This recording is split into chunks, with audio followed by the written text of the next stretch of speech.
أعوذ بالله من الشيطان الرجيم بسم الله الرحمن الرحيم اللهم صل على سيدنا محمد وعلى آل محمد الحمد لله رب العالمين والصلاة والسلام على رسول محمد وعلى آله وصحبه أجمعين.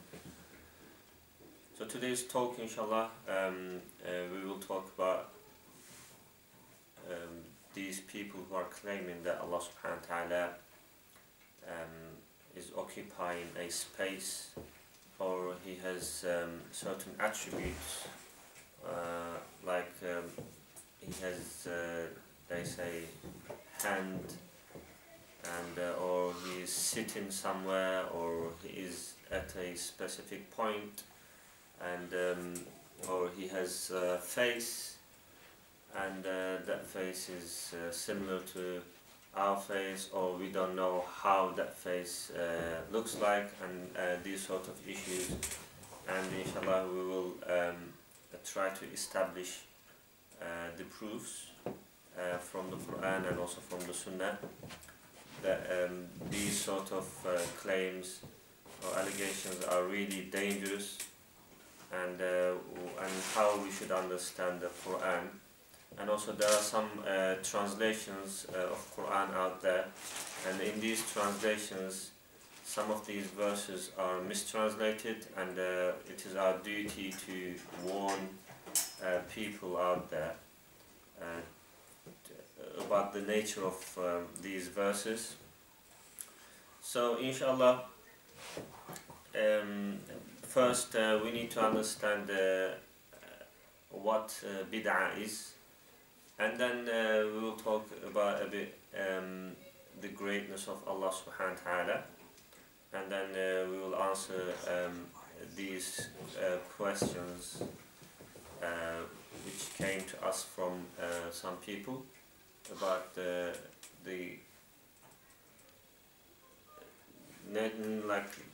disposition of Allah subhanahu wa ta'ala. So how do we know Allah subhanahu wa ta'ala, and can we know His self? And we will be doing these things inshallah through Quran and Sunnah. Okay, so let's talk about bid'ah. What is bid'ah, first of all? And according to Imam Bayhaqi, Imam Shafi'i, Ibn Kathir, and Imam al-Nawawi, so these are all top-notch scholars, okay? And so the Ummah has ijma' on these scholars. No one has any doubt about these scholars and their authority. And so they describe bid'ah as two types. And the first one is, for example, let's talk about the description of Imam Nawawi, rahimahullah alayh.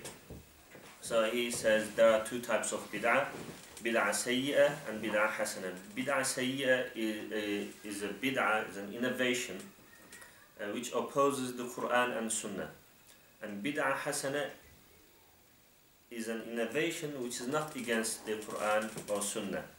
So for example, to invent the usul or principle of Hadith or principle of Fiqh, like jurisprudence, these or the studies of Tafseer, like usul Tafseer, or the tajweed, like ilm al-tajweed, and these things are bid'ah, but they are under the category of bid'ah hasanah. Like we say, it's a good bid'ah. So this is the description of Imam Nawawi, rahimahullah alayh. And also Hafiz Ibn Rajab, rahimahullah alayh, he also described bid'ah to mean new things that have no basis in Quran or Sunnah. So if a new practice has evidence from Quran or Sunnah, it will not be declared or called as bid'ah shar'i, but it will be called bid'ah lughawi. Like so, it is a linguistic bid'ah. So why do we have these two difference, two different views or definitions? This is so simple, as we can see also from English language. For example, one can define the word weight in terms of dictionary meaning, like linguistically, what does that mean? And also, if you ask a physicist, for example, a physicist will describe weight as the mass of an object or something along these lines. But if you ask to a dietitian, then that person will say again like something different. Or we can give other examples. Cleavage. Cleavage is like to split, or line like splits or something like that, like linguistically. But if you ask a biochemist or something, it's gonna say like it is the splitting of polysaccharides, or along these lines. So we have certain words have like linguistic dictionary meanings, and also they have also some other meanings which are in that particular like scientific field. So same in Sharia or in religion, we give certain meanings to these terms. So that's why normally like in life, for example, if someone built up a new house that no one has ever seen, or like someone else just built up a car or a plane or something, so they say like this is a good innovation. Okay, so this is called bid'ah, but it is bid'ah hasana. It is something, some sort of innovation which is good for people. So this has to be very clear, and all these scholars, when they are talking about bid'ah, they are referring to the bid'ah which does not have any basis in Quran or in Sunnah. So for example, when Hazrat Umar radiallahu anh, during his Khilafah time, so he made Tarawih prayers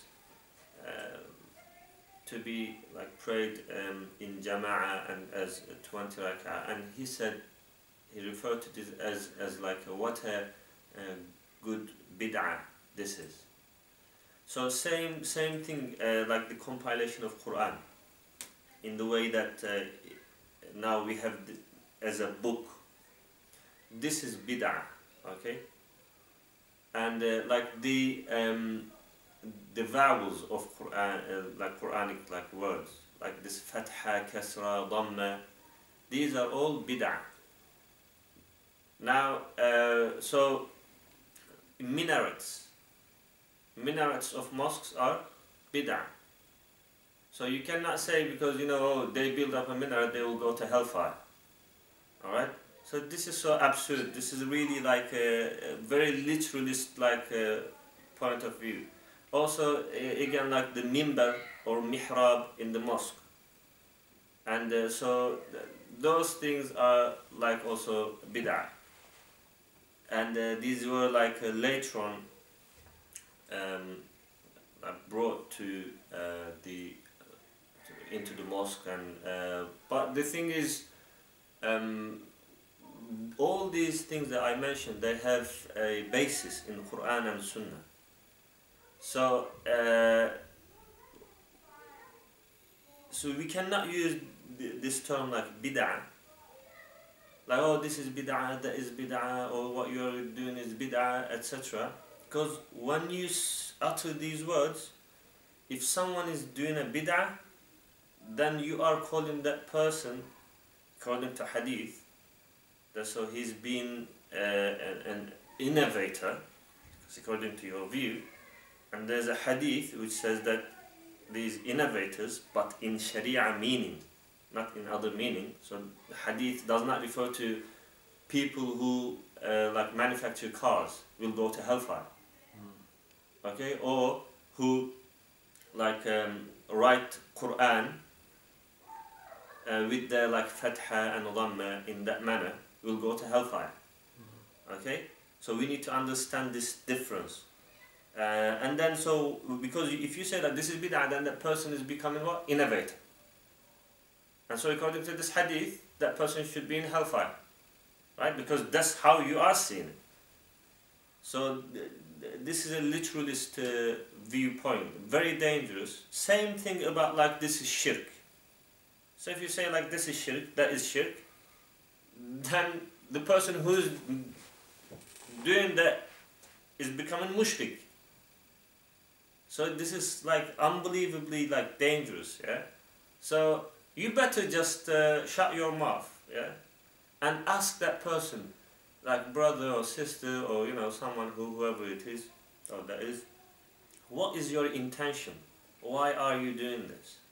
Okay, and then if you have an evidence from Quran and Sunnah, say that, oh, I heard this, okay, from this scholar, and what you are doing is this. So try to understand, okay, and because this is the method of Prophet Muhammad and early scholars. So as we said, so Imam Nawawi's description we just mentioned, and Ibn Rajab, he also described it as like two parts, and also Ibn Hajar al-Asqalani, rahimahullah alayhi, so he writes in his Fath al-Bari that if a new thing is against Islam, it will be bad. If it is not, it will be hasana. So good. So also other scholars like Imam Rabbani, like there's an ijma' on this issue. Okay, so that bid'ah is all bid'ah is bad if it is against Sunnah and the Quran. Now, from this, like we can conclude that if a new thing has been stated and it neither goes against the Quran or Sunnah, then it can be declared as a good innovation. However, if a new act is initiated against Quran and Sunnah, then it will be called bad bid'ah. So it is reprehensible. Okay. So according to this, I see some people like, you know, they use like subha to make dhikr, like this, beads. So I see, for example, someone saying Subhanallah, Subhanallah, Subhanallah, okay? And then the other guy says, this is bid'ah, right? And me, I'm looking at that person, I'm thinking like, this is ignorance, okay? Because the origin of dhikr is in Quran and Sunnah, okay? So that's why, you know, after like every salah, we say 33 times Subhanallah, Alhamdulillah, and Allahu Akbar. So this is part of the Sunnah. So if you are using a bead to just count it, right, it makes your life easier or something else. So you need to ask that person, why are you using this? So these people, they are not like taking the beads and saying that this is part of Islam. You cannot make dhikr without this and this, you know, that kind of attitude. It is not there. And like, you know, with these like small things, one cannot like go against these people and say, oh, this is bid'ah, this is that, this is that. This sort of attitude really like makes these people upset.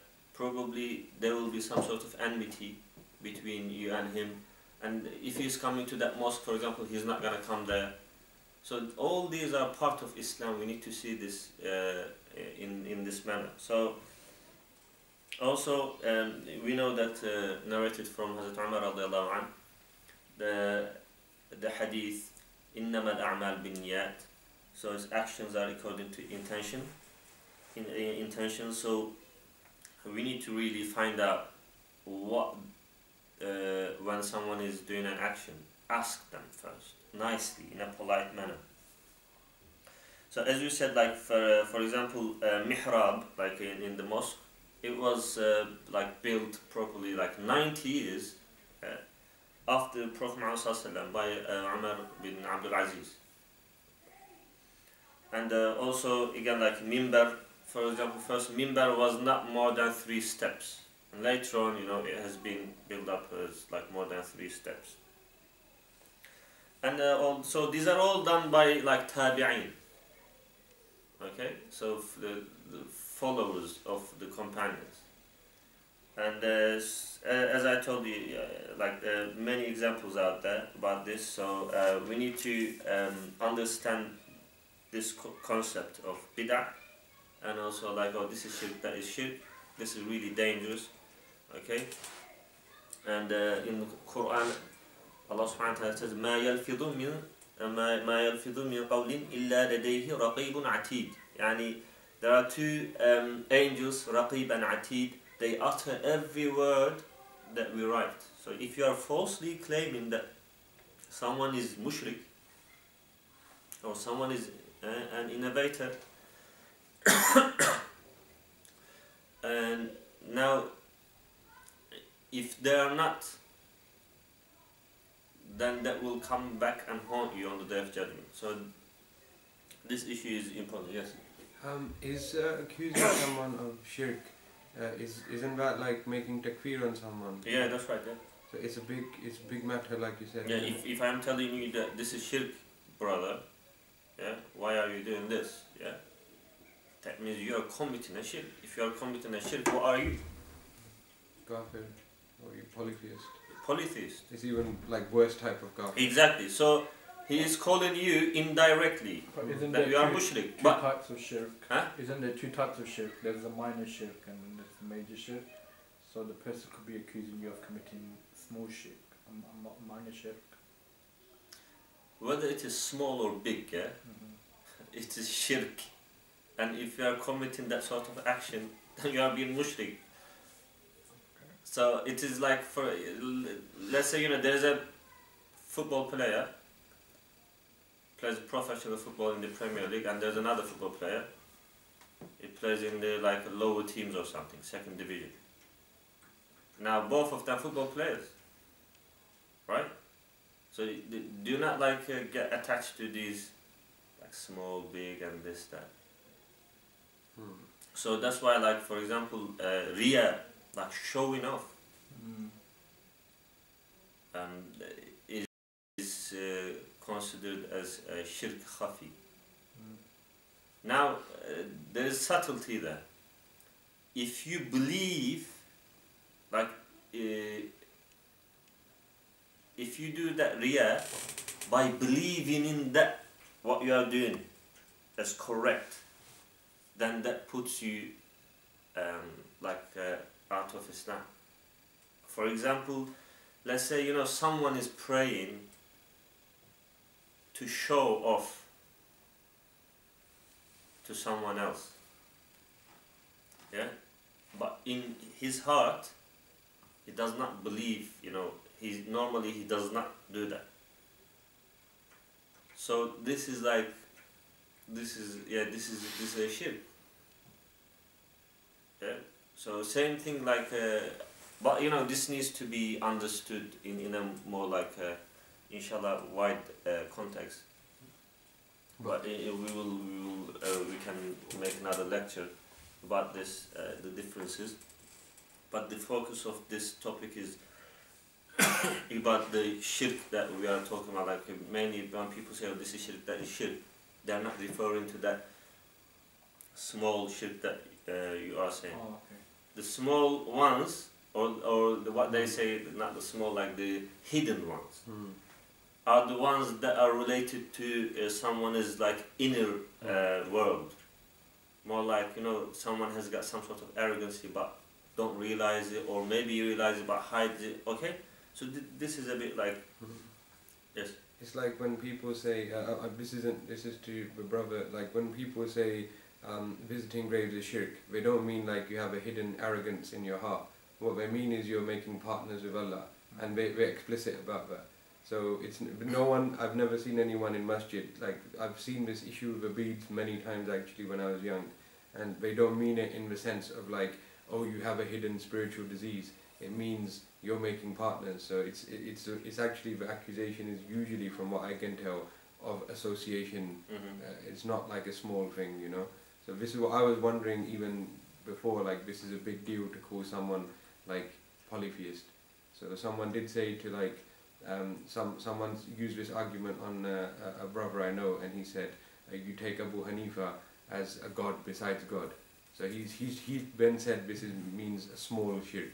So it's absurd, isn't That's so that's why, like, you should not talk to these sort of people. Just move away. Okay, it is very, like, we do not care. A Muslim, does not care about himself only. He also cares about the other person. We are not here in like sort of like in a competition. Okay, so if we're gonna argue with someone and the argument is gonna lead someone's like demise, then we should not do that. Okay, this is not like any sort of game or a battle or something. Here, what we are trying to do is to save ourselves and save other people. Yeah, and this, inshallah, with the will of Allah subhanahu wa ta'ala. So, about the grave issue is again the same thing. That like when someone, for example, goes to a grave and you see that the person is reading Quran or making dua or something. Now, you do not know that person. You do not know what he is doing, right? Maybe that person is saying, "Oh Allah, please forgive this person." Okay, so and he's not. How do you know that that person is asking from the person who is there, and all these sort of issues? So you cannot like say, "Oh, these people, they are committing shirk." So in that manner, what you are doing is you are calling majority of Muslims. And in this ummah, if there are like 1.5 billion Muslims, majority of them, I'm saying at least 1 billion of them go to graveyards, okay, and read Quran or make dua or pay other people to do that. So by saying that, those people, who go and, go to graveyard and make dua and all that sort of stuff, it's like falsely claiming that they are Muslim. This is very dangerous. It's like ridiculous. Okay, so we need to understand. You need to ask people. Same about like some people. They say, okay, there are people in Turkey or something whirling dervishes. Okay, so they're like saying like these people, they are innovators. So what do you know about these people? Did you go and talk to them? Oh, Prophet Muhammad and the companions, they did not do that, right? So what are they doing exactly? Yeah. So for example, if I start like saying Allah, Allah, Allah, or like making dhikr, like not loudly, but silently, and then I'm also like walking back and forth. Now, can you say that like this is bid'ah? Unfortunately, many people will say that, but no. The thing is, like these people, they are not saying that this is part of Islam or something. Exactly. Yeah. So what they are saying, for example, if you talk to them, I have talked to some of them, and they are saying that like the planets around the sun, the way they orbit. And also the way we make tawaf, like circumambulation around the Kaaba. Also, we have also hadith which states that there are angels in heavens. They also do the same kind of like circumambulation.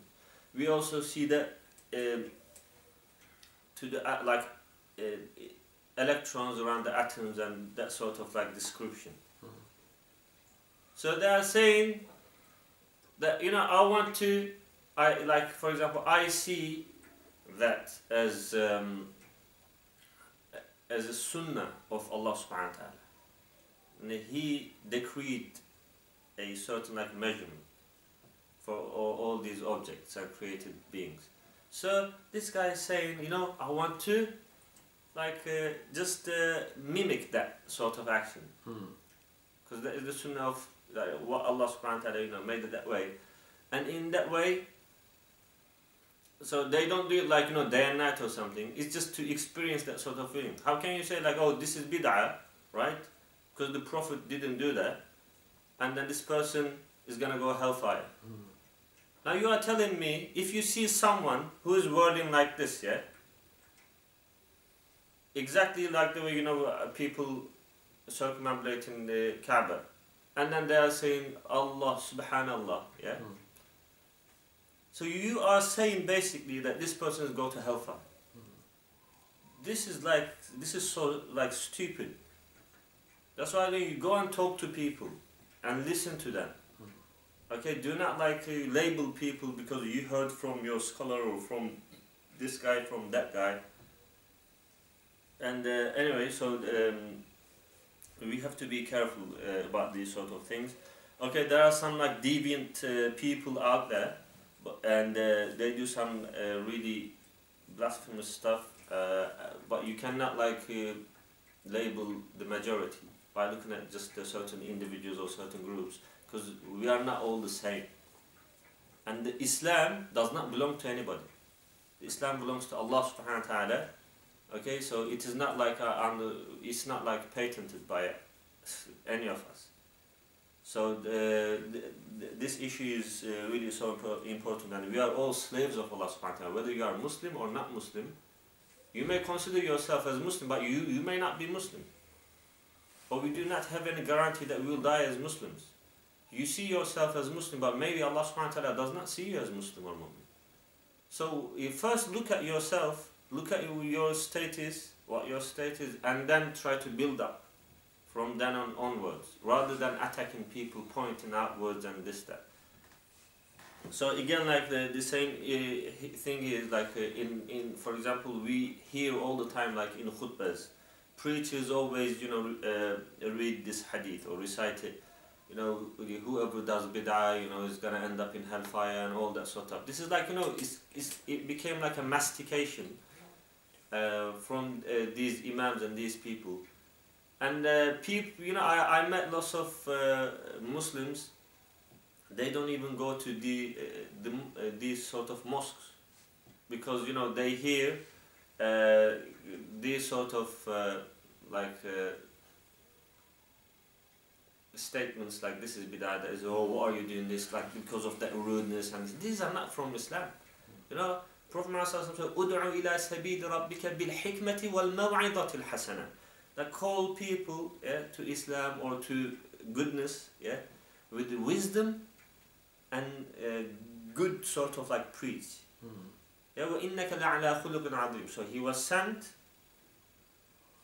to teach us what the good moral is, the akhlaq of iman, the adab, the etiquette, the moral fibers. Even when we read Quran, we have to have etiquettes. What are the etiquettes? For example, first you make wudu and then you put some perfume on yourself or whatever, you know, and then you sit in a certain position. These are all part of etiquette.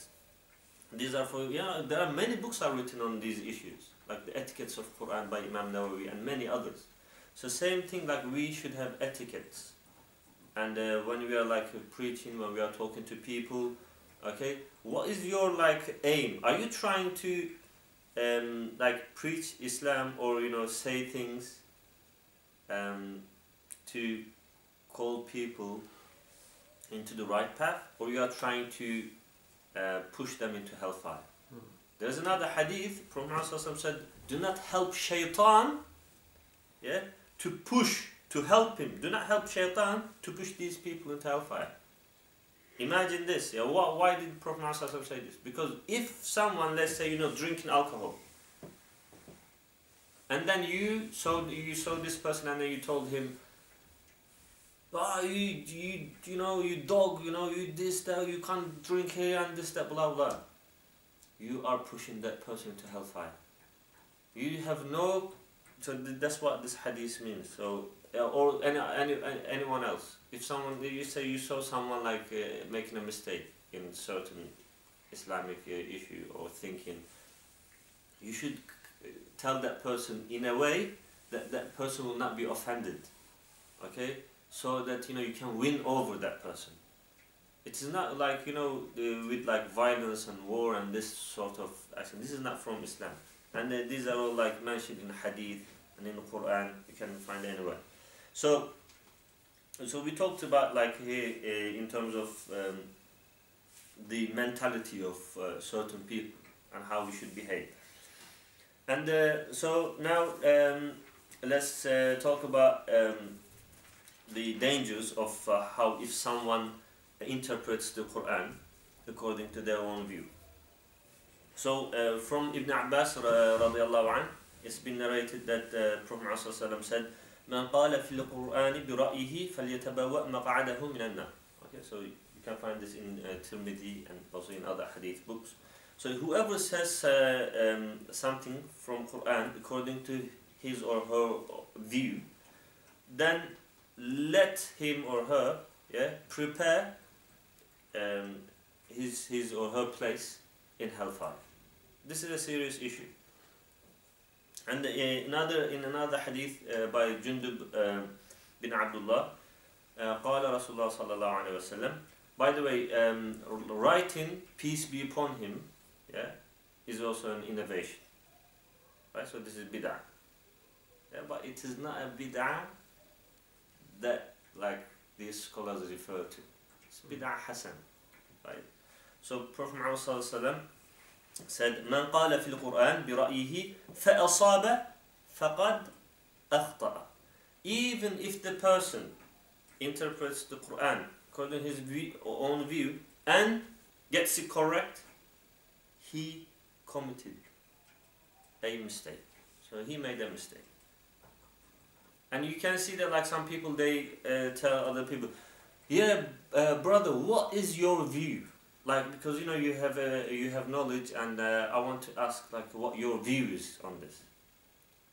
Are you trying to drag that person to hellfire with yourself?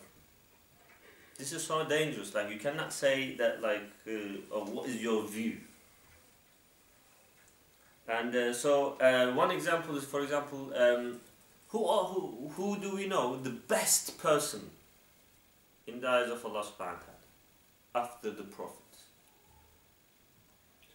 The Sahabah. Abu Bakr. Exactly. So we like there's a consensus on this issue that it is Abu Bakr radiallahu anhu.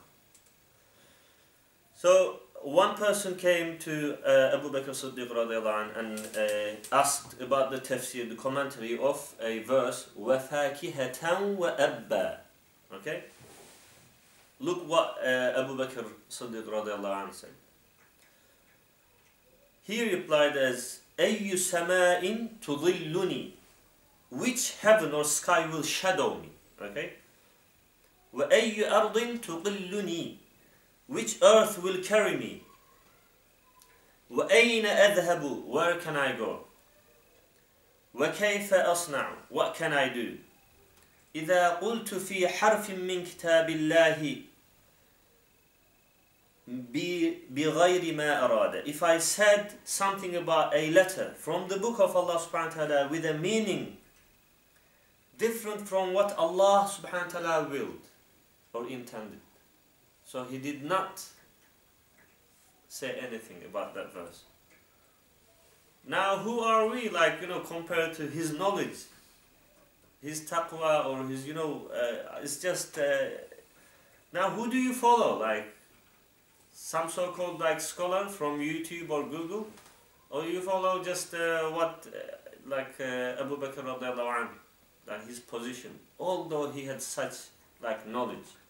So that's why like we cannot like express our own views about these verses or hadith. If there's a naql, like the narration, if there's a verse, we can like mention these.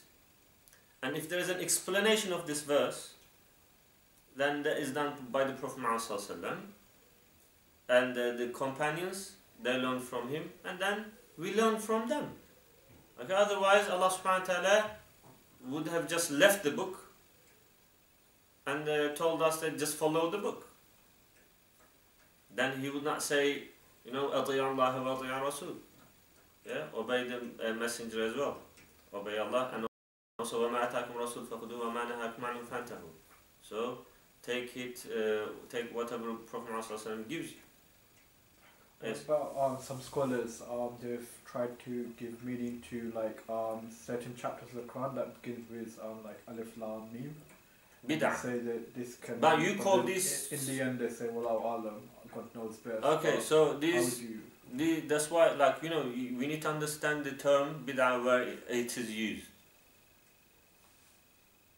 So I cannot say, you know, oh, this is my view on this, right? And then Allahu A'lam. Of course Allahu A'lam. Of course Allah knows best. But this huruf al-muqatta'a is from mutashabih. Yeah? Where mutashabih means it is not muhkam, like it does not have one clear meaning. It may have lots of meanings. And it is one of the part of the miraculous nature of Quran. So we cannot say that this means certainly this. Okay, so inna dhanna la yughni min al-haqqi shay'a. So dhann, which is like basically dhann is opposite of certainty. It's like doubt. Conjecture. Okay, yeah. Conjecture. So this la yughni min al-haqqi shay'a. Like there's no part of this, you know, doubt from the truth. So if something is not from the truth, why are you mentioning it? Right? Are you trying to show off something? If you have naql, narration from Prophet ﷺ onwards, then say it. But why are you saying, like, you know, if they did not explain this, then why are you saying, like, oh, alif might mean this, and then mim, then I can come up, right? So some mufassir did do that. Huh? Some classical mufassirs did do that. If they did do that, then it is wrong. Okay. Did they or did they not? I'm just wondering. No, like from Ibn the Kathir or Imam no, Razi no. No. Okay. Some, of course. There will be always sums. Like Qurtubi, he didn't like give his opinion about. Look, when we take a scholar, when I was trying to explain what bid'ah is, did I mention one person? You cannot mention one person or two people. Yeah, it has to be majority. So we take our knowledge from majority of these scholars who are authorities. So Qurtubi or Suyuti or, you know, Rahmah alayh, yeah. So, or, you know, Asqalani, Bukhari, they can all make mistakes, right? So that's why we do not take like from one person. For example, almost in every single mosque, yeah, I go to, all I hear is Ibn Taymiyyah, right?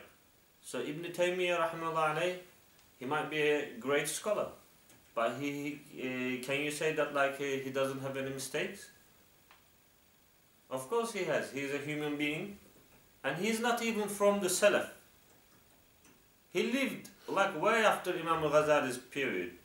This is like, you know, after like 11th century, to like so where we call like, because Imam al-Ghazali is like a boundary point there. As before Imam al-Ghazali and after Imam al-Ghazali, we differentiate like scholars, give them like different names in terms of like their authority, this that. So we call like muqaddimun and then muakhir. And then we have like salaf and khalaf.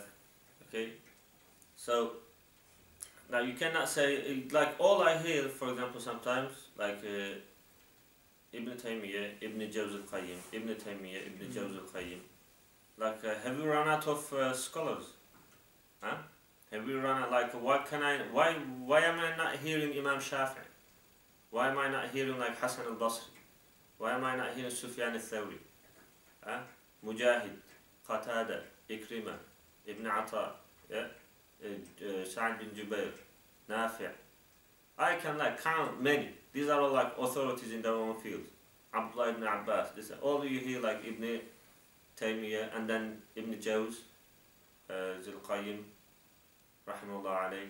Yeah, may Allah bless them. They are great scholars. Yeah, but you cannot take the ilm, yeah, from just one person and then the other one who's his student, right? These people, they are so even like, you know, biased that they don't even quote Ibn Kathir. And Ibn Kathir, rahmahullah, he was also a student of Ibn Taymiyyah. By the way, when we say like student, they did not learn all the ilm like from that person. They had like lots of teachers, but they learned also some parts from their teachers as well. And it does not necessarily mean that like if I learn something from my teacher, I will agree with everything that my teacher taught me. So that's why like we need to take the ilm, yeah, the knowledge from many people who were authorities. So you can tell me that like Qurtubi, for example, or Imam Qurtubi, or Imam Suyuti, or Razi. Jalalain, yeah. So they like try to interpret, certain mutashabih, this, that. Yeah? That cannot be an evidence, because we look majority. What did the majority do? But wouldn't they have known these hadiths that say that not to interpret the Quran with your own? No, but what he's saying is, like, for example, in any field, you get like a person. So even in science, dissenting yeah. voices. So you might have a Nobel Prize winner who says, Yeah. "I think the Earth is flat." So are you going to say, well, this guy must know all the evidence that the Earth is round, but he's still at authority and he said Earth is flat? So anyone can make a mistake, and it depends on whether humans are rational or emotional, or so yeah. So then the problem. It depends. It depends on the experience that they are having, right? Like in terms of their taqwa, or their closeness to Allah Subhanahu wa Taala, and their teachers, their knowledge. Okay. So everything put together, if someone makes a mistake, and these things are being pointed out already, it is not up to us. We are laymen, right? But then you're saying that we need to go to the ijma, but is there an ijma for the ijma? Do scholars agree, like, what is ijma? Of course, like, okay. there is like a consensus, yeah? When we say the consensus of the ulama, we are talking about like the consensus of, let's say, in a period, let's say, 100 people lived at a certain period, yeah? And they were all scholars. Now, if you tell me one of them, yeah, like misinterpreted something, but he's a great scholar, yeah? And then 99 of them did not. Now, if you say that, this great scholar, he said it this way. Now, to me, that doesn't mean anything. Because I do not look at one person. That's the mistake. If you look at just Ibn Taymiyyah, rahimahullah alayhi, if you just look at an example of just Ibn Jawz al-Qayyim, or they say like Al-Albani, according to Al-Albani, yeah, this is the narration. And this narration is sahih, according to Al-Albani, according to Al-Albani, sahih, according to Al-Albani. Subhanallah, do we have just Al-Albani? So what did all these people, yeah, do before Al-Albani? So they did not have Al-Albani, so rahimahullah alayhi, so that means they did not know about sahih, or da'if, or this, that. So that's why, like I'm saying, just, just be a bit like open-minded. Okay, Islam does not like restrict things upon you. Like, so why are you like, just mentioning one person, one scholar, and this, that? And again, like, I will understand if the scholar that you are mentioning is from, say, from the companions, or from the tabi'in, or tabi'in. It's way, like, like how many centuries after the Salaf. So, and then you are claiming that, like, you are trying to follow Salaf. If you're trying to follow Salaf, then follow Salaf. Do not like follow solely just one person. So there are other also, like, people, they follow just one scholar who's living at the moment, for example. Right? And then they say, yeah, we are following like Ahl Sunnah. It's the same problem as what Hafiz Mahmud mentioned about Ibn Taymiyyah, because even today someone can come along and have an opinion. So like what you said about ijma, everyone says this opinion is wrong. So if I'm a great scholar and I say, I think Angel Gabriel always comes as a bird, and this is my interpretation. And like, so firstly, interpretation, what's my right to do that? But secondly, all other scholars are saying this is wrong, but people say, oh, but I'm going to follow him. So even today that can happen, because if it can happen in 13th century or 12th century with Ibn Taymiyyah, why can't it happen today? Because it's way after time of Salaf. So if it's 700 years have gone, why not 1,000, why not 2,000, do you see? So that's why, like, it is important to understand the position of Abu Bakr radiallahu anh. How important this is. Look, what is saying? أَيُّ سَمَاءٍ تُضِلُّنِي, which heaven, sky will shadow me? So which earth will carry me?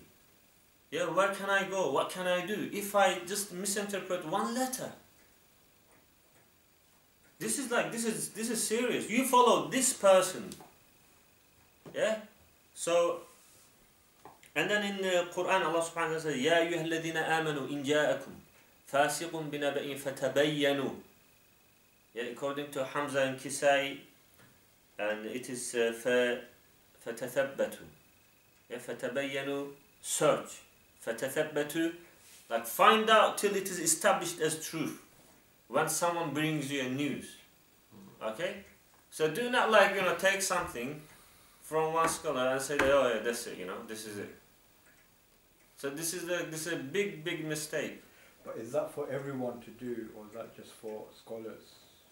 Like, can everyone become a mujtahid or? No, look.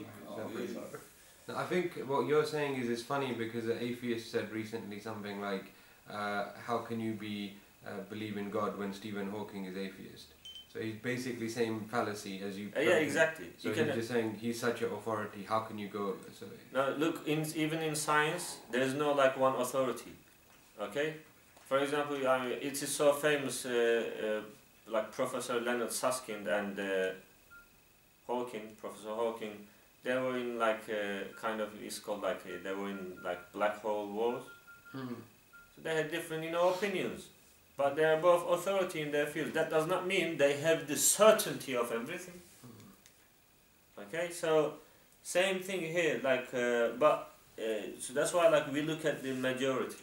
Okay, and the majority of opinion. So they explain things under the lights of narrations, not according to their own view or something.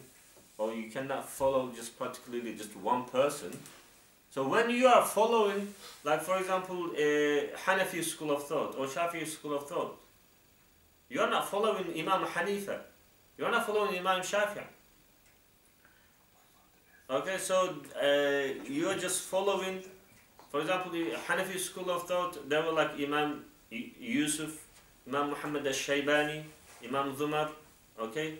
So Hamad, Muhammad Baqir. So this is and even the teacher of Imam Abu Hanifa, Imam Ja'far, yeah? So where do you think Imam Abu Hanifa got his knowledge from? So Imam Abu Hanifa, they had discussions with Imam Malik, right? Where did Imam Malik learn from? Right? Imam Malik learned from Imam Nafi', who's an authority in Quran. Okay? So where did Imam Shafi get his knowledge from? From Imam Muhammad al-Shaybani, who was a student of Imam Abu Hanifa. Right? So this is there's a chain and they're all linked. And they're all correct, alhamdulillah, according to what we believe. So, and then you hear people, famous people, speakers, whatever, they are putting Hanafis, Shia, Sufi, everything in one basket, and they're saying that, oh yeah, we are not separatists or we are not following any sect. They don't even know the meaning of the difference between Imam Hanifa's school of thought and a Sufi or a Shia. So there are two things here. Either they are so ignorant or they have a certain agenda. Alright? So that's why we have to be careful about these sort of things. It does not matter if someone is so famous and very articulate in their speech and all that sort of stuff, and they are being given platform. So this is all we have to look at the majority. You cannot take just one person and then just follow it. And this is so important. And that's why this verse, it says look, investigate. Okay? And then in another narration, as I said, by Hamza and Kisai, and so it is فَتَثَبَّتُ, the truth, till the truth is established, find out about it. And this is so clear. So, and look at this another verse. So that verse was in Surah Hijrat. Now, in Surah Fussilat, so verse 41-40. So it says, Bismillah ar-Rahman ar-Rahim, إِنَّ الَّذِينَ يُلْحِدُونَ فِي آيَاتِنَا لَا يَخْفَوْنَ عَلَيْنَا. Indeed, those who inject deviation into our verses are not concealed from us. Okay, look how powerful this verse is. So, in another narration, it is not yulhiduna, it is yalhaduna. Yeah, this is according to Imam Hamza, which means take it out of context. Yes? So, the verses are so clear, like to try to reform or reject or debate over. So it can have these sort of meanings. So those who try to reform or reject or debate over or inject deviation, okay, or according to another, like according to Imam Hamza's qira'at, yalhaduna, yeah, take it out of context. So these sort of people are not concealed from us. And then in Surah Al-An'am again, وَإِنَّ كَثِيرًا لَيُضِلُّونَ بِأَهْوَائِهِمْ, and indeed do many people lead others astray. And according to another narration, they also lead themselves astray through their own inclinations, without knowledge. Okay, and then and then we see, you know, the calamities and the trials and tribulations that we are going through. It's all because of these things, and there are people out there that are trying to inject deviation, trying to reform, as if like, you know, Islam needs reformation or something. And so that's why, like, this is important. So about, like, the very, like, I think crucial point here in this verse is when you recite as yulhiduna, it means like to inject deviation, to reform, to reject, or to debate over into our verse or about our verses, where you can see plenty of people who are doing this nowadays.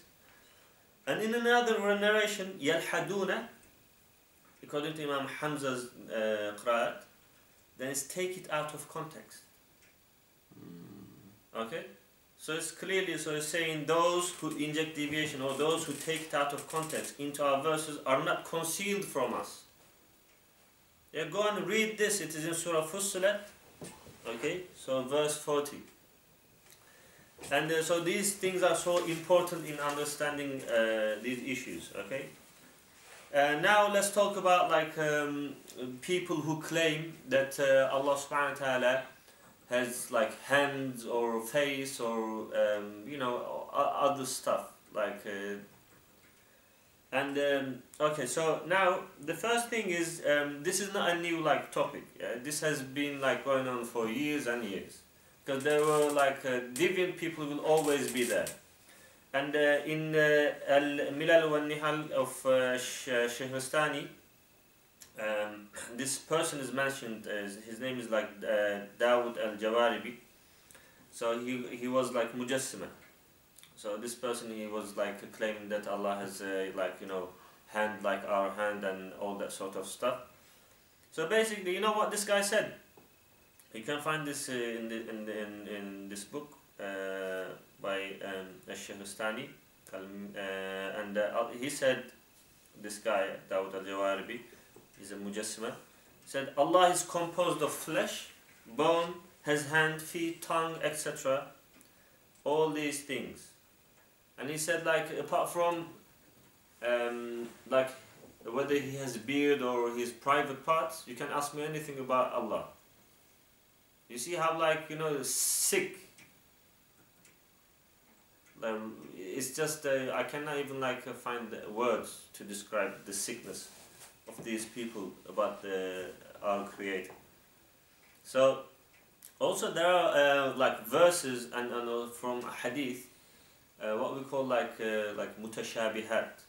Okay, so mutashabihat are the verses that does not have a clear meaning, just one way. So it can be interpreted in terms of different meanings, and there's a wisdom behind this, why Allah Subhanahu wa Taala revealed these sort of verses. So what was the way of Salaf, like the first 3 generations? So they did not interpret or comment like tafsir or ta'wil of these mutashabih verses. For example, Hazrat Umar radiallahu anh, he punished Sabir bin Isl, who was commenting or explaining in detail about mutashabih. Okay, so you have a Khalifa who is punishing a person who's getting into detail about these mutashabih verses. So they consider this as bid'ah from Sharia point of view. So what is bid'ah then? Now, do we understand what bid'ah is? Bid'ah is something which is like directly related to these sort of issues which does not have any basis in the Quran and in Hadith. So if you start like saying, you know, yeah, Allah has a hand, like, you know, our hand, okay, or sitting on throne or something, like a king, then this is bid'ah. And these sort of people will end up in hellfire. Not the person who is like making dhikr with tasbih. You see the absurdity there, like, yeah, anyway, so also Qadi Ibn Iyad in his Tartib al-Madarik, he also mentioned from Sufyan bin Uyayna, narrated from Imam Malik. Someone asked Imam Malik rahimahullah alayhi about Ar-Rahmanu ala al-Arsh istawa. So as Allah subhanahu wa ta'ala established himself, you know, over his throne, about this verse. And Imam Malik rahimahullah alayhi, so who was from Salaf, so if someone is following Salaf, follow Imam Malik, right? So he got so angry and he said to this like person, Al-Kayf ghayr ma'kul, the howness, yeah, of Allah subhanahu wa ta'ala's istiwa, like this establishment over his throne, kayf, how, is غير معقول. Yani your mind will not comprehend it. Because we describe things in terms of what we see. And everything that we see is created. So then if we try to describe Allah subhanahu wa ta'ala, or like whether he's positioning or this, that, you know, even the word that, like, you know, positioning there is problematic. So then when we say like how, when you're answering that question to how, you're gonna say it is like, yeah, but after like, it's gonna be something created, right? Because we cannot, because we are limited, we can only describe things in them. So Allah subhanahu wa ta'ala is free from all created things. So that's why, like, you know, there's no comprehension of his self. And so that's why, like, Imam Malik said, Al-Kayf, like howness, غير معقول. This is also, you know, narrated from Salama radiallahu anha, wife of Prophet Muhammad sallallahu alaihi wasallam, said the same thing. And Rabi'a bin Abdurrahman as well. So as I said, look, I am not quoting from just one person. There's one person, 2, 3, 4, you know. So, and then he said, وَالْإِسْتِوَى غَيْرُ مَجْهُولٍ. Istiwa is not something unknown. It is known what it is. In terms of like meaning. Okay? And وَالْإِيمَانُ بِهِ وَاجِبٌ. So, to believe in this is compulsory. So, Ar-Rahmanu ala al-Arsh istawa. Allah subhanahu wa ta'ala, yeah, has established himself over his throne. Yeah. So, we can, like, we believe in this verse and we say that Allah subhanahu wa ta'ala has done it in the way that he willed. We don't know about the howness of it. Same thing as, like, you know, Allah subhanahu wa ta'ala created certain things and or, you know, he does not let us know like how he created them in detail. Or Allah subhanahu wa ta'ala says, for example, you know, the doomsday will come, but we do not know about when it will be. So there are certain things which are hidden from us. Same thing. So imanu bihi wajibun. So we believe in it. but without saying that Allah is on it, okay, in a position or sitting on it. Yeah? If we say this, what we are doing, we are taking the literalist meaning, and this is in contradiction with other verses like لَيْسَ كَمِثْلِهِ شَيْءٍ. Yeah? There is nothing like unto him. There's nothing like Allah, so we cannot comprehend. So if you say that he's sitting, then it is something like we can think about, perceive. Like you cannot even say, but his sitting is not like our sitting. That is also problematic, because he has certain attributes. Like for example, when we say like Allah subhanahu wa ta'ala is Sami'a, he says Wallahu Sami'un Alim. Or when we say Allah subhanahu wa ta'ala is knowledgeable, Alim, or Basir, all-seeing. So the opposite of these meanings, what are they? Not seeing or not hearing. Exactly, like Or deaf, ignorant, yeah. dumb, or ignorant. So because Allah subhanahu wa ta'ala is free from being like deaf, dumb, and ignorant, because these sort of things, they are showing a weakness. Weakness. Blemish, yeah. Yep. So, but when you say like sitting, what is the opposite of sitting? Standing. Standing. So this is not in the same category as like, you know, like Sami'a, Basir, this, that. And also the other thing is sitting, it just, the understanding there is like, you know, if someone sits as if like that person is tired. And this you can see in Bible. God created the heavens and this, that, and then took a break and rested. So, if someone is following today's Bible, right, then just quote from Bible. But do not like, you know, manipulate it, and then in a way you are just making an affirmation of what Christians are saying. And we know that they are clearly mujassim. And just a second. So and then, so we know, so this is compulsory to believe in. But we say, we believe in this in the way that Allah subhanahu wa ta'ala has willed. We are not making any what? Interpretations. Okay? So, Allah subhanahu wa ta'ala knows best. I will explain why we are not making any interpretations. The first, like Salaf, did not make any interpretations. This is, I'm talking about the view of Salaf. And then we'll talk about a bit like the view of Khalaf. And then, Imam Malik said, وَالسُّؤَالُ عَنْهُ بِدْعَةٌ. So now, do we understand what bid'ah is? Bid'ah is to go and deviate people through like taking either the literal meaning or like misinterpreting it, this, that. This is bid'ah, right? So I'm mentioning bid'ah is not like, you know, subhanallah, subhanallah. Or bid'ah is not like, you know, calling people into your house to remember Prophet Muhammad sallallahu alaihi wasallam together, to read some Quran, or, you know, to talk about his life and how he was merciful. Can you say that this is bid'ah? No. If I tell you, brother, you know what, let's meet every Thursday and talk about Prophet Muhammad sallallahu alaihi wasallam, how merciful he is, and you know, like let's celebrate, yeah, his greatness, okay, and let's pay, you know, our respect, you know, let's show gratitude to him, and this shows, you know, this shows that we love him so much. And so if I do this like some people, they may do this every day. Some people, every single second, they cannot even forget Prophet Muhammad sallallahu alaihi wasallam. In their mind, they are celebrating, they are being with him. Okay?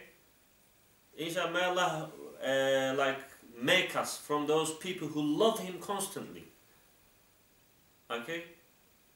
And who love Allah subhanahu wa ta'ala constantly. Where do we take this view from? From Quran and Hadith. And then some people they make this, for example, every week, one day. Some people every month, one day. Some people they make it once in a year. Yes? And so some people say like this is bid'ah. They are celebrating the birthday of Prophet Muhammad. Okay? I don't know, have you guys ever seen someone, yeah, who's celebrating this and say, happy birthday to the Prophet, happy birthday, you know, oh Prophet, oh this, that. You know, what is your claim, like, what are you trying to say? These people, they come together and they mention about the Hadith and the, you know, greatness of Prophet Muhammad to increase their love for him. And this is also benefit for other people, for kids, and for other people who are not, for example, coming to the mosque at normal times, but out of their love for Prophet, or by looking at other people, they just come just once in that year to that event, and through that, yeah, their love may increase. They may like leave certain things. Okay, so this is a, like, for example, common practice in let's say, you know, in Turkey, where people live in a secular country, they are not aware of, like, you know, Islam properly. They don't even pray 5 times. Yeah, there are many people like that in Turkey, for example. But they pray like Friday prayers. But even the person who is drinking alcohol, or who is committing like other types of like haram, when that specific day comes, yeah? Yeah, but it is not like, you know, it is, the name is called that, yeah? The, like, the birth of Prophet Muhammad, it's like the coming of Prophet Muhammad. Okay, it is not like the birthday, like, you know, happy birthday, and then they're making cakes and then blowing to the, and then, you know, making a wish, this, that. You know, just, you know, people take things out of context. How many of these people have you talked to saying that, like, why are you doing this? Or when they do, they will find the most ignorant. So, like, instead of speaking to someone who has a bit of understanding of this issue, they will just make a video or a picture of a guy who actually maybe got a cake. Or it's the same with grave worshipping. I literally, like, you know, I've never seen anyone worship a grave. Exactly, same here. Like, I've never seen it. So this kind of story, which is like this crusade against grave worshipping, like, does it even exist? Yeah, exactly. So, like, if you ask these people, they say, I'm asking for intercession or something. Do you see? Yeah, right. No one's going and making a dua to someone who's in the grave and saying, give me a child. Yeah, some Hindus do it in my country. But yeah.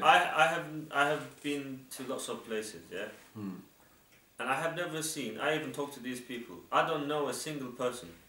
I know many people who are following like Sufi tariqas, like in terms of, you know, elevate their spiritual, you know, levels and this, that. I talked to them and this, that, like, none of them, yeah, is asking anything from the grave. Okay? And yet, you know what this guy told me once, for example, we were talking and he said, oh brothers, you know what, those people in a certain country, they go and visit graves, yeah? This is shirk, brother. I said, like, they have been doing that for like thousands of years. Over 1,000 years they have been doing it. There's a hadith of Prophet Muhammad. Prophet Muhammad said, before I forbade you from going to graves, now go and visit the graves. These people, they go and visit the graves and they make dua for these people. Okay? And now they read the Quran. This is also, it comes to us through narrations and from Salaf. Okay, so inshallah we'll talk about that later. So we mentioned that Imam Malik, rahimahullah alayh, he said, الكيف غير معقول والاستواء غير مجهول والإيمان به واجب والسؤال عنه بدعة. So to get into this like further detail and like to debate over it, this is bid'ah. Okay, and many people do that. So it doesn't matter whether, you know, people claim that, yeah, you know, Allah is over something or down something and all that sort of stuff. This when you say like over something, or you know any other sort of like direction you are ascribing to it, then you are already in the field of bid'ah. So you just accept the verse as it is. Okay, do not like make any comments and this that. Yeah. So don't say like, you know, he is over it, but we don't know how he is over it, like kind of thing, because still like you are making a comment where like because when you say over something, so what does that tell you? He is in a kind of like position. So, but inshallah, what I will do is now I will describe in detail about the creation of Allah subhanahu wa ta'ala, like how all these heavens and the earth and the kursi and the arsh all together, and then we will see a very good picture of what this verse actually is talking about, and the other verses similar to that, because Allah subhanahu wa ta'ala mentioned quite a few times فَالرَّحْمَنُ عَلَى الْعَرْشِ اسْتَوَى, and so what we say is Allah subhanahu wa ta'ala is neither at one place nor everywhere. So you cannot say Allah subhanahu wa ta'ala is here at this place or he is everywhere. Linguistically, like, because when you say like everywhere, you are saying like that means like where means where, isn't it? Like a place. So then it's wrong. What you can say is he is with his knowledge he covers everything. That's why like, oh, that's what I meant by when I say he's everywhere, like. But do not use that word because it causes confusion. You know, it is causing confusion in people's minds. So, but for other people who will claim that like this is bid'ah or this is shirk, etc., then they should also say, what do you mean by this, brother? What do you mean by he is everywhere? And then if he says that, no, I mean like with his knowledge, you know, he encompasses everything, he sees everyone, everything. So that's what I meant. Then there is no problem, because actions are according to the intentions. Yes? Is there an ayah that says Allah is everywhere? Is this mentioned in Quran, or is this just something people say? No, like for example, Allah subhanahu wa ta'ala says, Inna Allah, you know, ma'al muttaqin, or you know, Wallah ma'al muttaqin, Inna Allah ma'al sabirin, ma'al mu'minin, you know, Muslimin. So Allah subhanahu wa ta'ala is with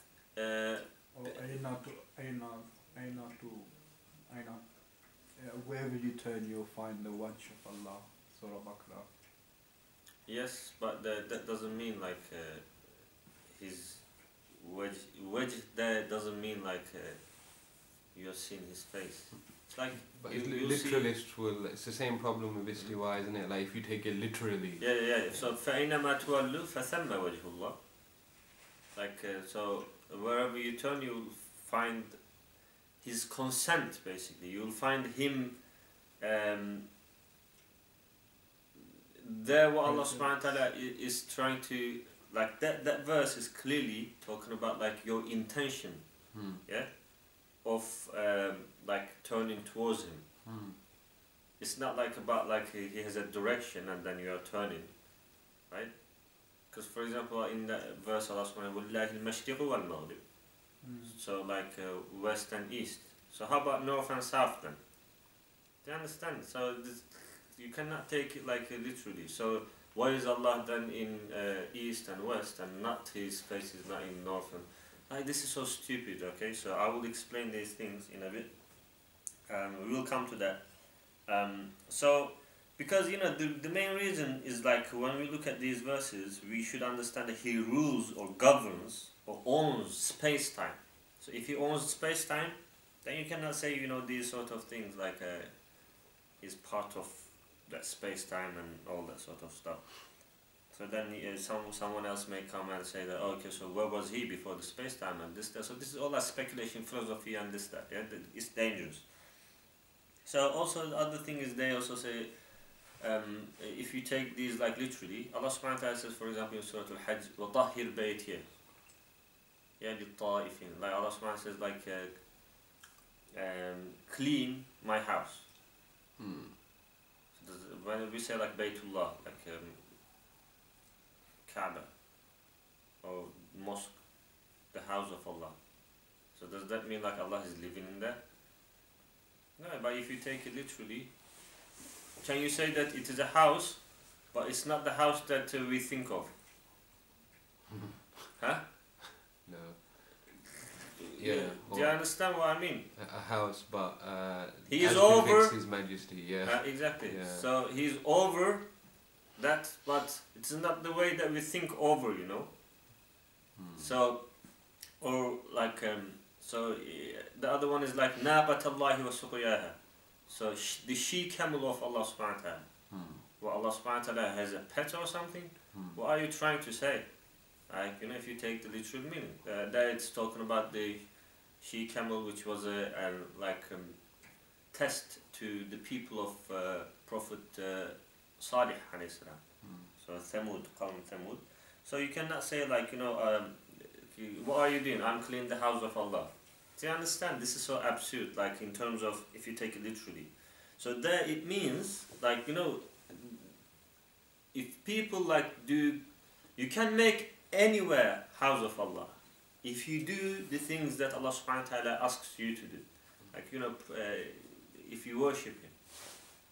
So you can even make like, you know, small corner in your house that becomes like, for example, if you are married, like your wife, she prays, you know, in one room all the time. That's her masjid. That's her like. So then, are you gonna say like, you know, Allah is living there, and then someone else is gonna claim, yeah, Allah living in here as well, in our mosque. Like this literalist, with the literalist view, you will not get anywhere. And the Quran is not like that simple in terms of like understanding, like take everything literally. So the other thing is also we said like the claims that like, you know, when someone is saying like he's sitting or something, then that also shows some sort of weakness in a creator. So we cannot say that. And then the other thing is Allah subhanahu wa ta'ala has two types of like attributes that we know. Like one is the attributes where He is describing Himself. Yeah, we have no clue about Himself, but Him, the self, His self should have these attributes, that so He is a creator. And the other attributes are related to the attributes that where His creation can have these, but ephemerally, like, you know, temporarily we can have these attributes. Like, you know, hearing, for example. We can hear, but our hearing is limited. Okay, so every creature hears in a different way. Okay, so for example, the way we see. So we know that like bats, they can't see, but they see through different receptors that they have. So these sort of things. So, but Allah subhanahu wa ta'ala, because how are we going to understand Allah subhanahu wa ta'ala? So we have to know some of the attributes that He explained to us, and through this we will understand Him. Because when He says He is all seeing, He is all hearing, then we know that subhanallah, He sees us, He hears us. But according to that, we discipline ourselves. Okay? According to that, we know what we are doing. But if Allah subhanahu wa ta'ala did not mention these things, or if we did not know that He sees or He hears, then we will say, okay, He doesn't hear, like then it doesn't become a creator, because creator has got these should have these sort of powers. But we know that like He does not have ear like our ear, that, because all our body is in this space-time, and through like waves, this, that, like getting affected, and we are hearing that way. Allah subhanahu wa ta'ala is free from all of these things. That's why like He created His creation in so many like different ways. For example, like, you know, a fly or, you know, some other animal, this, that, their receptors and their eyes, like, it's like amazing, like variations. So that we know that, you know what, subhanallah, he, like, wow, he is, we cannot comprehend that, the way he sees or this, that, because it is free from space-time. What we can understand is only space-time. And space-time itself is being created. So how are you going to comprehend something which is not from space-time? And as we said, like, we only understand the 4% of the space-time kind of thing, because it's the visible universe kind of view. And even out of this 4%, we know, like, what, 0.5% of it, right? So that shows, like, how limited we are. So how are you going to have a clue about, like, these sort of attributes? But for example, Allah subhanahu wa ta'ala talks. But his talking is not like, I don't know, Allah subhanahu wa ta'ala said in the Quran, وَكَلَّمَ اللَّهُ مُوسَى تَكْلِيمًا. So Allah subhanahu wa ta'ala talked to Musa alayhi salam. But what, did he talk to him like, you know? No, not like that. For example, we know that when we read Quran, we are speaking to Allah subhanahu wa ta'ala. It's the word of Allah subhanahu wa ta'ala. Okay. So, also, we know that ilm, he has ilm, Allah subhanahu wa ta'ala, but we also have ilm. Everyone has some sort of knowledge. But his knowledge is, like, we cannot comprehend that. And Allah subhanahu wa ta'ala clearly says this in Quran, for example, in Surah Al-Kahf, says, قُلْ لَوْ كَانَ الْبَحْرُ مِدَادًا لِكَلِمَاتِ رَبِّي لَنَفِدَ الْبَحْرُ قَبْلَ أَن تَنْفَدَ كَلِمَاتُ رَبِّي وَلَوْ جِئْنَا بِمِثْلِهِ مَدَدًا. So Allah subhanahu wa ta'ala's, like, knowledge will not diminish, like, or like get exhausted if, you know, all these seas, yeah, writing, just make the ink, you know, from all these seas on this planet, and then make like pens or pencils from all the trees on this planet, and on top of that even put like 7 seas. There are 7 seas or many other seas. You cannot even get close to his knowledge, like in terms of writing. Because in other verses in Surah Al-Luqman, Allah subhanahu wa ta'ala also talks about like سَبْعَةُ أَبْحُرٍ مَا نَفِدَتْ كَلِمَاتُ اللَّهِ. Again, like, so that shows how, so we cannot even comprehend his ilm, his knowledge. About Allah subhanahu wa ta'ala also said in the Quran, وَفَوْقَ كُلِّ ذِي عِلْمٍ عَلِيمٍ.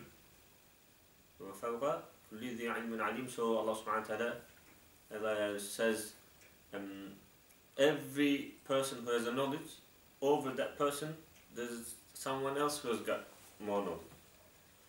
So, but because we know that he has a knowledge, so through that, you know, we know him like partly, and then we know that he is seen, we know him partly. Also, you look at these like attributes. For example, if you, can we say like Allah subhanahu wa ta'ala doesn't have knowledge? Then you are calling the creator ignorant. Can we say he doesn't see? Calling him like blind. He doesn't hear? Deaf. So these sort of attributes we know Allah subhanahu wa ta'ala have. So he is knowledgeable, you know, he is this, that. For example, he has will, irada. But his will is not like our will. For example, when we will something, we like that to happen. But when Allah subhanahu wa ta'ala wills something, does not necessarily mean he likes it. Okay? It's quite different, isn't it? Yeah, it's completely different. So because we say, you know what, I want to have this, or I want to do this, right? And we say like, you know, because when you say like I would like to, or I like to, I like it, you know, that's why I want to do it. So this is will, like.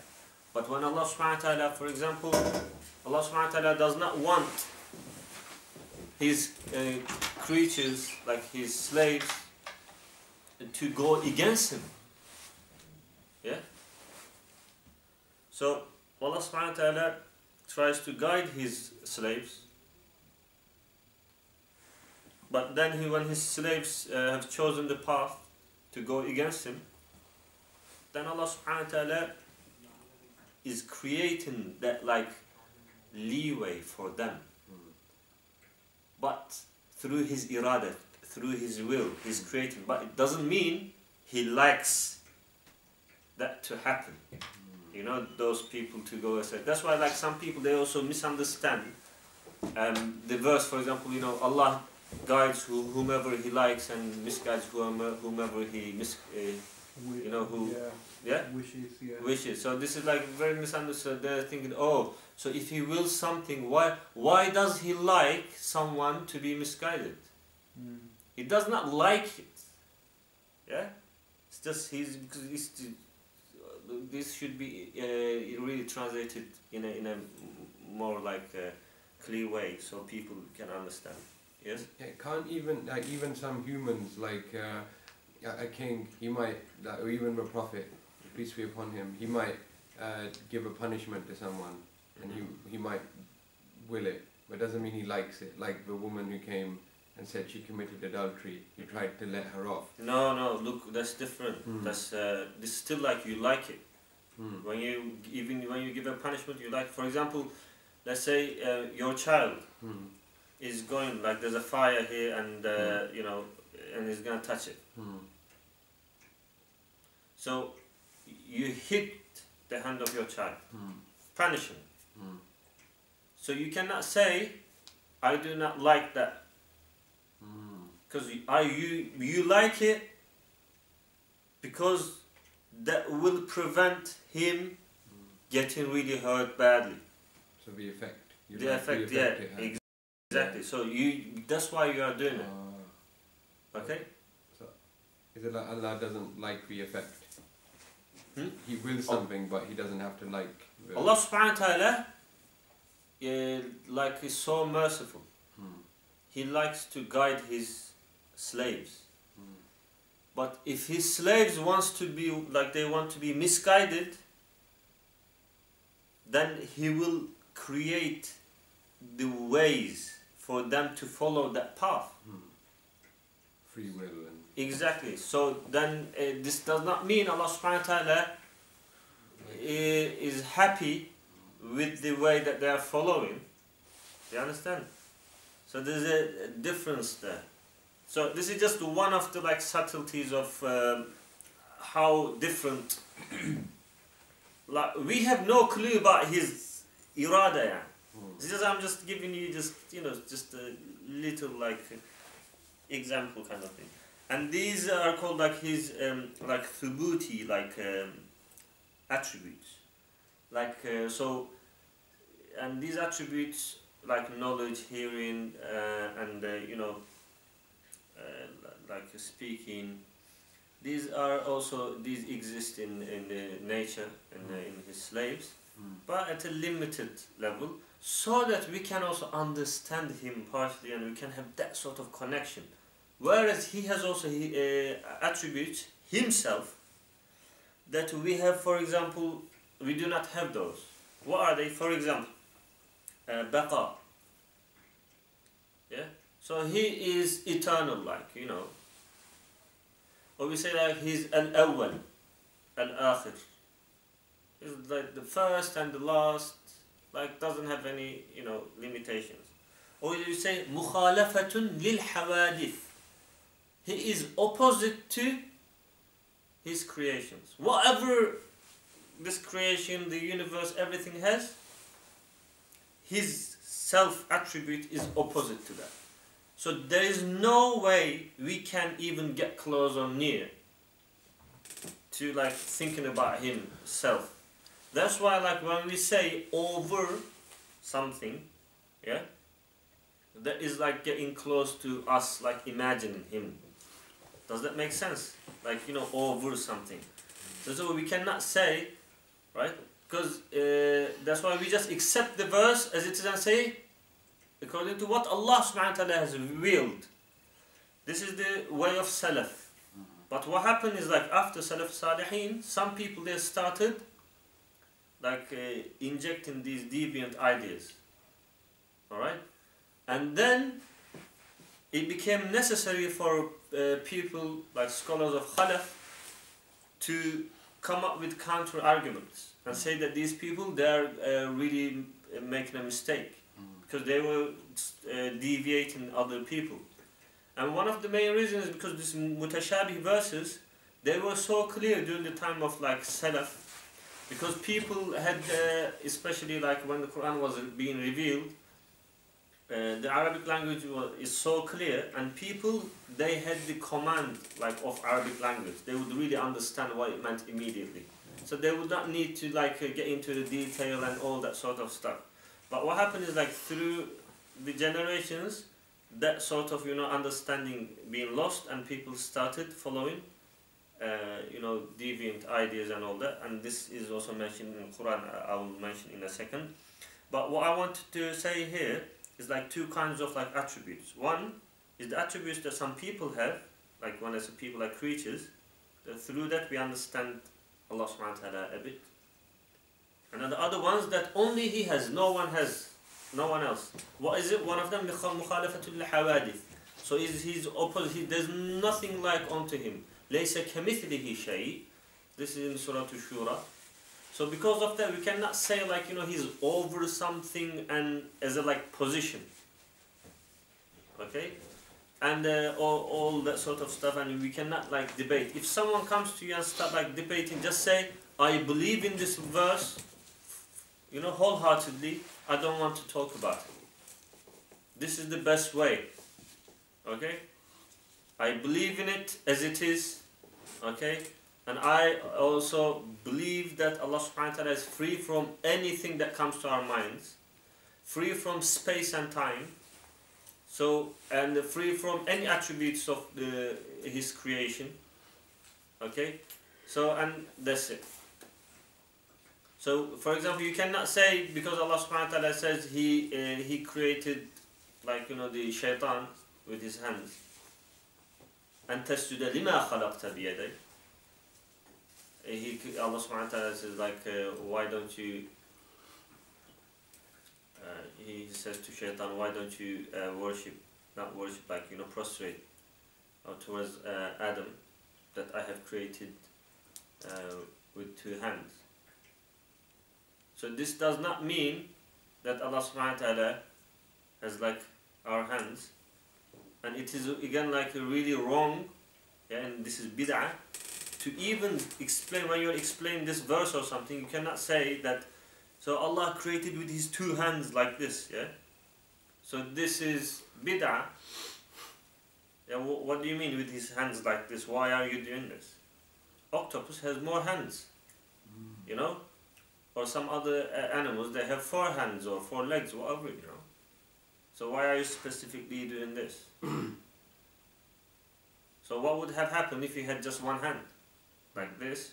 Well, are you going to follow then the, hadith, actions are according to intentions? If I had 2 hands, I would show them both. Or 2 right hands or something. Oh, they say he has 2 right hands. Yeah, different. Look, lots of things. Look, we cannot like get into every single like detail. I'm just giving you an overview. Do not do these sort of things. That's what I'm saying. Because these sort of things lead to like speculations. Then this person will come and say something else, and that person will come and something else. Why are you like getting into these debates? Just say, that's it, I accept this as it is. Alright? I do not know the howness of it. Right? And I cannot say, I just, I accept the verse as Allah subhanahu wa ta'ala revealed. If there's a narration, okay, from the Prophet Muhammad sallallahu alaihi wasallam, or through his companions, like Abdullah ibn Mas'ud, Ubay bin Ka'b, Abdullah bin Abbas, and then their students, okay, and who are their students? Like for example, Imam Mujahid, Ikrimah, like Ata bin Abi Rabah, and Imam Tawus, Sa'ad bin Jubair. And so for these are mainly for Abdullah ibn Abbas, they were their students, like from Tabi'in. And then Abdullah ibn Mas'ud, like Al-Qama, and then Qatada, and then Hasan al-Basri, right? And then Ubay bin Ka'b, Zayd bin Aslam, Muhammad bin Ka'b. So you look, like there's a chain. We have all the chain. They're all like written, recorded. Follow these. Look at these.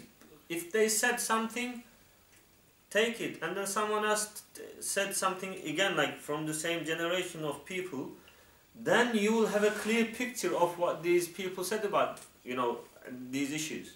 You cannot just go to one person or two people, yeah, like, you know, in 12th century, 14th century, 15th century, or today, and then say that, oh yeah, this makes sense. Who are you to make it sense? Yes? What about people, they'll say you are a denier because Allah did say in Quran, I made with my two hands. So you are denying Allah's attribute of hands. We are not, that way you are not denying anything. How are you denying if you say that I believe, yeah, in the meaning, that whatever Allah subhanahu wa ta'ala has willed for this verse, you believe that this is a mutashabih verse, okay? It can be misinterpreted, this, that, okay, open to that. So, you say, with my limited knowledge, okay, and as a Muslim, I cannot like ask questions about howness, this, that. I accept this verse as Allah subhanahu wa ta'ala has willed, whatever He's willed. I will not make any comments whether, you know, He has these hands and this, that kind of thing. I accept it, whatever is Allah subhanahu wa ta'ala meant in that verse. Isn't that the way of like saying tafweed? Is that like tafweed? You're not affirming or denying though, because for example, if I asked you, not me, but let's say no, it's not like affirming or denying. You are affirming what the verse is saying, but you are not accepting any sort of interpretation from exactly from other people. And when you are believing in that, you believe in that verse with the verse like backing up of other verses. What are the other verses? لَيْسَ كَمِثْلِهِ شَيْءٍ. There's nothing like unto Him. وَلَمْ يَكُنْ لَهُ كُفُوًا أَحَدٍ. Yeah, you always say this. Like there's no resemblance to Allah subhanahu wa ta'ala. He's free from all that. Yeah. But if you say that He's over something, like literally, then you are ascribing a position to Him. But if someone says that, you know, no position, nothing, but over, right? Then yes, that's what we say anyway, because that's the like literal, like the statement of that, and we believe that because we are not making anything, and Allah subhanahu wa ta'ala knows best. But I will come to the commentaries made by these great scholars of Khalaf, why they had to make these comments against like other people, like innovators, this, that. Because in English, especially nowadays, alhamdulillah, we have lots of converts, especially coming from Christianity. And as you explained very nicely earlier on, they are clearly mujassim.